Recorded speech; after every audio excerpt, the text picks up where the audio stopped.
Halo semuanya, kembali lagi di YouTube Dokter Awam.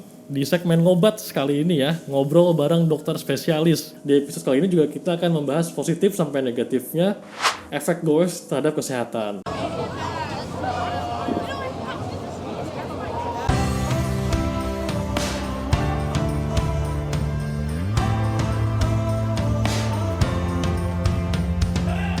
Nah, tapi satu yang mau kita kasih tahu dulu bahwa kita sama sekali tidak ingin menjatuhkan atau menjelek-jelekan goes.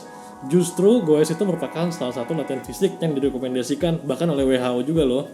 Nah, jadi tetap kawan-kawan semua harus beraktivitas, tapi kita akan kasih tips and triknya bagaimana cara sehatnya atau mungkin untuk mengurangi komplikasi. Pada kesempatan kali ini kita berkesempatan berkolaborasi dengan Uro Podcast, yaitu podcast kesehatan yang membahas seputar saluran kemih.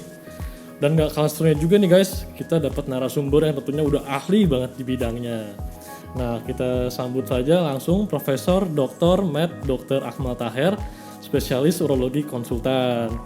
Apa kabar Prof? Selamat pagi. Selamat pagi. Iya Prof. Makasih banget Prof sudah berkenan hadir sini. It's an honor. Dokom juga senang banget bisa wawancara Prof. Akmal kali ini. Ya, buat kalian yang belum tahu, Prof. Akmal adalah seorang guru besar FKUI RSCM dan dokter spesialis urologi. Baik Prof, ini langsung aja kita mulai. Kayaknya topiknya cukup seru nih Prof. Ini tentang goes terhadap efek kesehatan bagi seksualitas dan reproduksi pria. Kita mau bahas efek positif dan mungkin implikasi jangka panjangnya terhadap goes gitu. Sebelum itu Prof mungkin bisa dari penelitian tuh kira-kira ada nggak sih manfaat goes terhadap kesehatan secara umum? Jadi pengaruh bersepeda ini atau goes ini terhadap kesehatan sudah cukup banyak buktinya bahwa memang ini berpengaruh yang sangat positif untuk kesehatan secara umum. Sebenarnya kalau orang tanya ukurannya apa sih yang dibilang kesehatan itu jadi baik? Yang pertama yang paling kita bisa pakai yaitu angka kematian. Jadi yang bisa membandingkan orang yang sering goes atau rutin goes dengan yang tidak. Jadi penurunan risiko kematian. Risiko kematian pada sekitar 40% baik pada pria maupun pada wanita yang aktif seminggu sekali atau lebih dibandingkan dengan yang tidak aktif. Itu satu. Kemudian ada lagi setelah penurunan angka kematian ada lagi endurance atau daya tahan. Itu pada pasien malah diperiksa pada pasien dengan masalah jantung. Bersepeda dengan 30 menit 3 kali seminggu selama 6 bulan terjadi itu peningkatan daya tahan atau endurance pada pasien jantung. Kemudian sudah tentu penurunan berat badan. Ini banyak diteliti pada penurunan kejadian obesitas pada pasien atau kegemukan pada individu yang bersepeda saat ke kantor. Yang lain adalah terutama yang berkaitan dengan aktivitas tubuh di dalam tubuh untuk menurunkan kadar gula darah. Itu bersepeda 135 menit atau itu berapa ya? 2 jam ya. Per minggu selama 3 bulan itu jelas bisa menurunkan kadar gula darah. Oke. Nah, selain dari itu banyak persepsi yang subjektif yang menyatakan bahwa para goeser ini merasa dia lebih rileks, hidupnya lebih enak dan berasa badannya lebih enak gitu loh. Lebih enteng. Dan itu ya akhirnya berujung pada peningkatan kualitas hidup yang baik karena merasa lebih sehat, lebih jarang sakit dan sebagainya. Oke. Jadi bersepeda atau goes pada umumnya sangat baik ya. Betul. Pada umumnya seperti olahraga lainnya, latihan fisik lainnya sangat baik gitu Prof ya. Bahkan bisa menurunkan tingkat kematian. Mungkin kalau untuk positifnya kan kita udah nggak asing lagi lah Prof ya, pasti baik yang namanya aktivitas kesehatan. Nah mungkin kita akan geser sedikit ke mungkin implikasi atau dampak kesehatannya. Nanti juga akan kita sampaikan bahwa ada dari ketua JKTCC yaitu Pak Aryo sebagai ketua community ya, biar lebih afdol. Jadi ada dari segi Profesor Akmal sebagai dari medisnya dan juga dari sisi goeser. Nah mungkin kita juga bisa dengar nih pendapat dari Pak Aryo. Pak Aryo gimana Pak sejauh ini goes tuh apa yang Bapak rasakan dari tubuhnya sendiri? Salam kenal buat semua yang menonton pemirsa. Nama saya Aryo. Saya tahun ini usia 45 tahun dan saya sepedaan kurang lebih sudah 3 tahun lebih ya, hampir 4 tahun ya. Jakarta Cycling Community sendiri atau JKTCC sampai hari ini juga umurnya 3 tahun, dibentuknya tahun 2017 oleh beberapa teman-teman saya, dan sekarang berkembang yang anggotanya menjadi jauh lebih banyak ya dibanding waktu pas pertama kali dibentuk pada 3 tahun yang lalu. Relatif ya, tapi yang jadwal pastinya sih mungkin seminggu sekitar 3-4 kali. Kadang bisa lebih dari itu, kadang juga kurang. Tapi rata-rata ya, kalau bicara rata-rata itu sekitar seminggu 3 kali lah. Kalau untuk goes di weekdays itu kisaran sekitar 30-40 kilo yang umum. Untuk weekend itu ada yang sampai 100 kilo, bahkan ada yang sampai 150. Tergantung masing-masing grup aja, masing-masing orangnya gitu. Banyak sih, nggak mudah capek, mood juga jadi bagus, badan terasa enteng, nggak gampang sakit ya, yang jelas ya. Dengan kita rutin sepedaan tuh bisa dibilang jarang lah, sakit tuh bisa dibilang jarang. Yang jelas badan berasa enak aja gitu. Oke, berarti yang Pak Aryo bilang kurang lebih itu udah mirip seperti yang Prof. Akmal bilang, berdasarkan literatur memang ada manfaatnya gitu, latihan fisik, goes, serta kesehatan. Nah, sekarang kita masuk ke seksualitas pria nih. Pak Aryo ada gangguan Pak selama ini mungkin goes pada seksualitas seperti gangguan ereksi atau mungkin semacamnya yang dirasakan Pak? Justru kebalikannya sih Mas, sama sekali nggak pernah ngalamin masalah disfungsi ereksi ya, baik saya sendiri pribadi maupun teman-teman saya yang sering main sama saya gitu ya, dan belum pernah dengar sih dari teman-teman sepeda yang main bareng sama saya terus punya masalah itu. Ya nggak tahu, mereka tidak cerita, nggak tahu, tapi yang jelas memang saya nggak pernah dengar aja. Jadi Prof, kalau dari Pak Aryo sendiri sebenarnya dari beliau nggak ada masalah. Ya. Bahkan Pak Aryo juga belum pernah dengar tuh dari teman-temannya. Nah, sekarang kita dari sudut pandang medisnya nih Prof. Bagaimana Prof mengenai penelitian goes terhadap seksualitas pria nih? Ya, makasih. Jadi kalau kita mau lihat bagaimana olahraga atau goes ini berpengaruh, sebenarnya yang kita mesti lihat pertama, olahraga secara umum kalau dilakukan secara berat dan ekstrim itu akan berpengaruh, kelelahan dan sebagainya, ya kan? Nah, kemudian kita masuk ke kemungkinan di daerah seksual, ya kan, dampaknya seperti apa? Tadi kita sudah bicara tentang masalah gangguan ereksi itu adalah kalau darah ke daerah penis itu berkurang. Nah, ini teorinya itu akan berkurang waktu kita duduk lama ini bersepeda itu karena ada tekanan terhadap pembuluh darah di daerah situ. Nah, itu kalau setelah itu sangat tergantung pada berapa lama durasinya. Kemudian posisi duduknya gimana? Terus jenis dudukan sepedanya atau sadelnya gimana? Kemudian bike fitting ya untuk ininya. Itu semuanya berpengaruh. Tapi ini bukan cuma teori, ini juga dibuktikan dengan beberapa penelitian bahwa memang itu terjadi. Ada satu penelitian memperlihatkan yang membandingkan resiko terjadinya gangguan ereksi pada pengendara sepeda dibandingkan dengan pelari. Dan ternyata pengendara sepeda itu resiko untuk yang menjadi timbul gangguan ereksi itu lebih besar dari pelari. Artinya gangguan itu bukan terjadi karena olahraganya yang umum, karena exercise secara umum, tapi emang karena bersepedanya gitu loh. Ini metodologi penelitian seperti ini yang memperlihatkan bahwa pengendara sepeda bisa mempunyai risiko untuk gangguan ereksi lebih besar dibandingkan dengan olahraga yang lain. Berarti kalau dari penjelasan medisnya seperti itu kurang lebih sudah Prof. Akmal jelaskan, didukung dengan beberapa penelitian. Nah, mungkin kita harus tanya lagi nih ke Pak Aryo sebagai penggiat goes yang udah ratusan kilometer, 160 km kalau weekend katanya gitu. Pak Aryo, mungkin dari Pak Aryo sendiri ada tips nggak untuk bersepeda, misalkan selain dari durasi yang Prof. Akmal bilang tadi, entah dari posisinya atau mungkin dari saddle-nya, bagaimana Pak? Yang pertama mungkin pola ini ya, disiplin sih. Nomor satu disiplin, karena sepedaan itu lumayan berat kalau diseriusin ya. Jadi yang pertama tidur harus cukup. Yang kedua gunakan sepeda sesuai dengan ukuran badannya.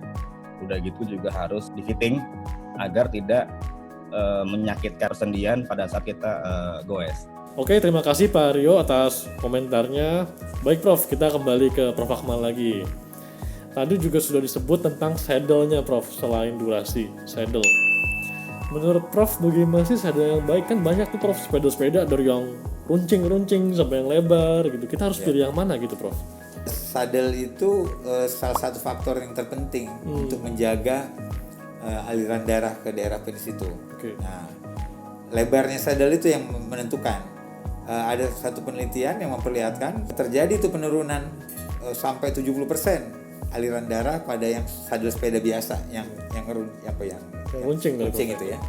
Sementara kalau kita pakai saddle yang saddle luas gitu ya, dengan bantalan sedang, nggak ada hidung di pelananya itu penurunannya sekitar cuma 22%. Jauh lebih rendah Prof ya? Lebih rendah ya. Kemudian nggak adanya bantalan, jadi yang tanpa bantalan kemudian dia nggak ada hidungnya itu oksigennya lebih tinggi tuh di glans penis. Jadi mungkin lebih bagus ya tanpa bantalan bentuknya, tapi nggak pakai runcing hidung itu. Nggak pakai hidung. Nah, dan itu ada penelitian tuh sampai berapa. Jadi yang paling nggak bagus itu yang udah sempit pakai bantalan yang penuh. Itu malah sebenarnya sedikit sekali nanti oksigen masuk ke sana. Paling buruk Prof ya? Ya. Kemudian yang sempit dengan bantalan sedang, ada yang tanpa bantalan, bahkan itu lebih bagus lagi dibandingkan dengan pakai bantalan yang sempit tadi. Kemudian saddle yang lebar khusus wanita itu dengan bantalan medium dan nggak pakai hidung itu yang paling tinggi angka oksigenasi ke daerah. Nah, oleh karena itu barangkali mesti dipertimbangkan betul untuk mencari saddle yang seperti apa yang akan bagus. Adanya penekanan, bahkan penekanan itu bukan menekan pembuluh darah, tapi juga menekan sistem persarafan di situ. Sistem persarafan. Iya. Berarti dengan kata lain yang jok wanita paling baik sebenarnya Prof ya. Jok wanita gitu. Ya. Dan kalau nggak salah juga dengan makin sini makin banyak orang yang goes tuh makin banyak juga jok-jok yang secara kesehatan lebih bagus Prof. Jadi banyak sekarang yang mungkin hidungnya itu nggak terlalu panjang tapi tetap lebar. Bukan untuk wanita tapi istilah dimodifikasi gitu untuk kesehatan lebih baik. Jadi sekarang sudah banyak yang jual. Kalian mungkin bisa mempertimbangkan tuh kapan pakai saddle yang baik berdasarkan arahan dari Prof Akmal tadi. Oke Prof, jadi sudah jelas banget dari saddle-nya, dari durasinya, dari sampai olahraga atau aktivitas fisik yang bisa meningkatkan aliran darah ke panggul. Mungkin ada satu nih Prof yang belum, yaitu bike fitting. Nah, bike fitting tuh kita harus gimana nih Prof maksudnya? Ya, karena tiap orang itu kan bentuk postur tubuhnya lain, barangkali kan tingginya lain, berlainan. Itu mesti sesuaikan dengan sepedanya juga gitu loh. Nah, penyesuaian ini yang saya kira barangkali juga akan bisa menjadi peran penting untuk supaya kita bisa menghindari semua efek-efek tadi gitu. Selain dari cuma bukan cuma urusan saddle-nya aja, tapi gambaran keseluruhan dari komposisi badan kita yang harmonis dengan sepeda yang kita pakai. Nah, Prof Akmal juga sempat mengungkit untuk posisinya. Kan kadang kalau untuk balapan tuh kita harus sedatar mungkin biar anginnya tuh sedikit atau harus tegak. Gitu. Dikatakan ada penelitian bahwa posisi duduk yang biasa yang 90% itu oksigenasinya ke penis itu, jadi aliran darah ke oksigen ke penis itu 40% lebih bagus dibandingkan dengan posisi duduk yang 60. Nah, pada persepeda yang profesional yang seperti kayak sepeda kita bilang pakai sepeda balap seperti itu malah aliran darahnya lebih bagus pada posisi yang 30% itu. Karena apa? Karena sebenarnya praktis waktu dia goes itu sebenarnya tekanan di ini sendiri nggak terlalu berat di daerah panggulnya itu. Baik, Bro. Banyak juga orang yang lama tapi bahkan 5 kali 4 kali seminggu tapi dia kok nggak mengalami gangguan apa-apa. Mungkin karena memang posisinya tidak bertumpu pada daerah yang dipanggul tadi.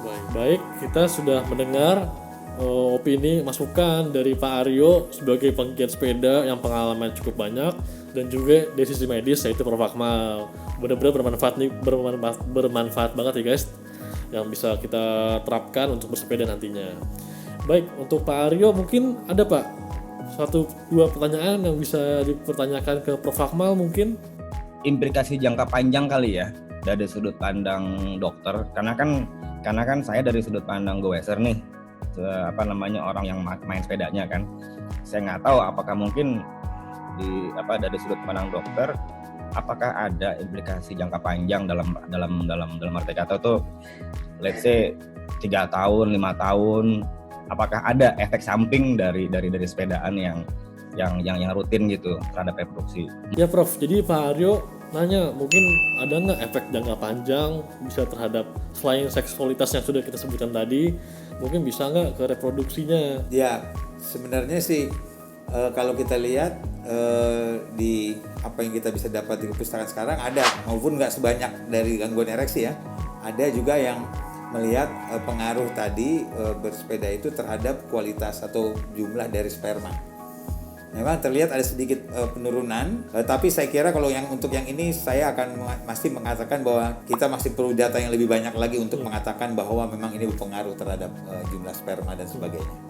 Saya kira seperti itu kalau menurut saya. Oke, berarti untuk reproduksi kita masih perlu data lebih lanjut gitu Prof ya, masih butuh penelitian lebih lanjut. Nah, baik Prof, kita tadi sudah bahas tentang dari gangguan terhadap ereksinya, straddle-nya, posisi. Mungkin Prof ada tips yang ringkas nih Prof untuk sobat goes kalian kalau mau bersepeda amannya itu bagaimana untuk kesehatan. Ya. Jadi ini penting sekali diperhatikan. Jangan sampai salah persepsi nih. Seakan-akan kita sedang membicarakan udah jangan naik sepeda, terbalik, harus tetap olahraga. Jadi kita akan menganjurkan tetap olahraga, tetap naik sepeda. Nah, nanti kita lihat sekarang apa yang masih perlu barangkali kita lakukan untuk menghindari katakan saja efek-efek samping dari itu. Pertama tadi sadel sepedanya kalau bisa yang hidungnya jangan terlalu lancip seperti itu dan tanpa bantalan. Kemudian posisi yang lebih tegak. Kemudian selanjutnya barangkali posisi itu berdiri tiap 10 menit saat bersepeda itu akan sangat membantu, jadi mengurangi tekanan pada tempat yang tetap terus menerus gitu ya. Kemudian sudah tentu jarak jauh atau durasi yang terlalu lama, saya kira mungkin juga mesti dipertimbangkan apakah memang itu masih perlu kita lakukan gitu ya. Itu aja. Baik, jelas banget nih Prof. Nah, mungkin kita lanjut ke Pak Aryo nih. Tadi kan Prof Akmal sudah memberi arahannya dari sisi medis, ilmu medis mengenai tips and trick untuk goes yang aman dan sehat. Dari Pak Aryo, bagaimana Pak di masa pandemi ini bersepeda yang aman menurut Pak Aryo dan diterapkan oleh JKTCC? Untuk saat ini sih ya, kita sepedaan di tengah-tengah kondisi pandemik ya. Saya pesan kepada semua teman-teman yang sepedaan menggunakan masker, jaga jarak, juga menjaga kebersihan, ikutin semua aturan pemerintah sih, lebih ke situ pesan-pesan saya gitu ya. Oke guys, berarti sekian dulu topik yang kita bahas. Menarik banget Prof, terima kasih.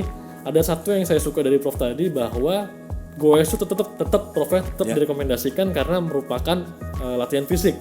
Jangan sampai kita hidup malas-malasan atau sedenter. Cuman ada tadi yang harus diatur mengenai goesnya itu sendiri. Baik, kalau begitu Prof, terima kasih atas kesediaannya. Sampai jumpa di lain waktu. Untuk Sobat Dokwam dan Ura Podcast, jangan lupa jika suka like, share, dan subscribe. Bisa klik tombol di bawah ini, atau juga bisa lihat video-video lainnya di channel YouTube Dr. Awam maupun Ura Podcast. Dadah!